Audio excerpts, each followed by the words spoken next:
Western genre has been exposed to us for a very long time, even as kids growing up. We may not have seen any actual Western movies, unless your parents or family members were into them, but we may have seen references to Westerns in our favourite movies or TV shows. The iconography of the Western setting is easily taken note of with the classical setup of saloons, cowboys wearing hats, holstering guns, all while riding into town on their stallion horses, requesting whiskey drinks from the saloons, and living life among the established community.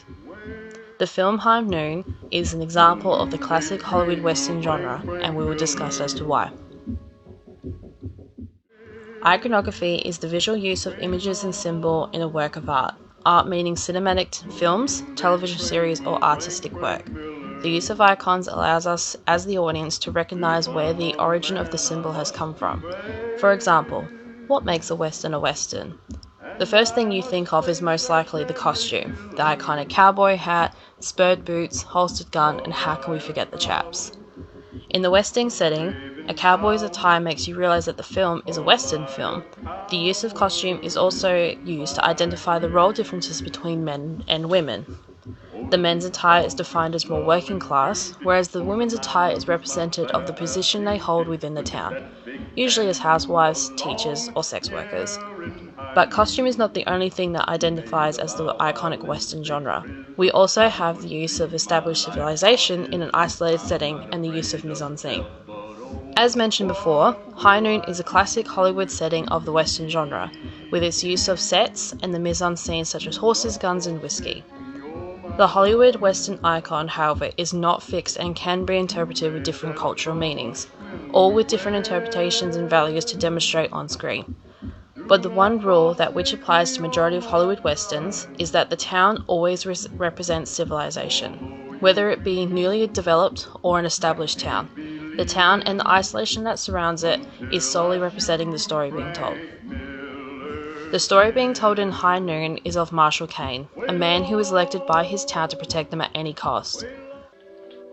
But that's no concern of yours, not anymore. I'm the one who sent him up. Well, that was part of your job. That's finished now. They've got a new marshal. Won't be here till tomorrow. Seems to me I've got to stay. Anyway, I'm the same man with or without this. Kane is the pinnacle of a person who upholds the law and honors the position he was given.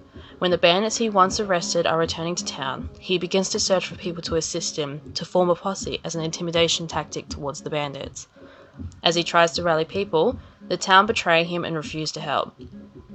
The man with the code will always uphold his position and does this at any expense of losing everything, including his wife and his own life.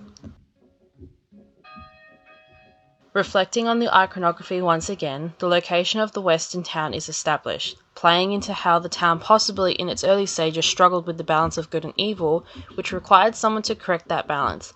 Hence how Kane is the marshal of the town. But even with the town being already established with a strong community, the country that surrounds them is very isolated.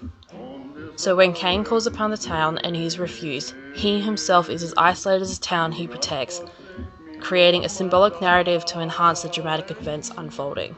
The values that Kane holds is always in question in High Noon, and even though he is constantly rebuffed by those he believes will share the same values as he does, he still honors his position. Some of you were special deputies when we broke this bunch. I need you again. Now. Things were different then, Kane. You had 6 steady deputies to start off with. Everyone a top gun. You ain't got but 2 now. Once the Western hero has completed his mission, he makes a final symbolic gesture to the community he once served. He throws his tin star on the ground and leaves. The tin star is an iconic symbol for the law and order of a town, and the man who holds the tin star reflects those values by upholding these laws. So for Marshal Kane to throw the tin star on the ground, this speaks to how he has given all for a community who did not reciprocate. The hero in High Noon has made no real impact on the community that he has served and protected for his entire career as marshal. Many iconic scenes and symbols are demonstrated throughout the film High Noon to strongly represent a snapshot of the new world within the Western timeline.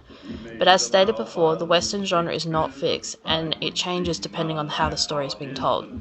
But with the use of iconography and the mise-en-scene with the film genre, We could easily tell which films are a part of the Western genre, or if they were simply inspired by the Western history.